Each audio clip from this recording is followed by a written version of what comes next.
மரியாதை சுவாகாக தொட்டு முட்டு விபதி எடுத்து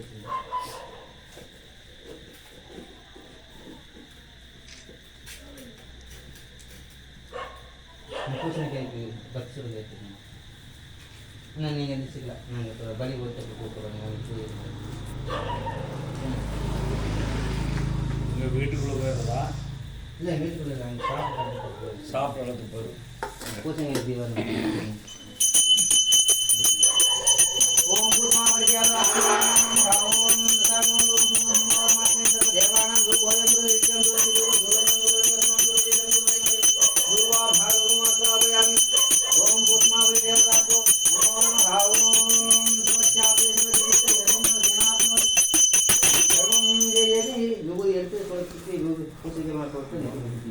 ஆனால் அந்த பூசணிக்காய்க்கு 100 ரூபா காணிக்கிட்டு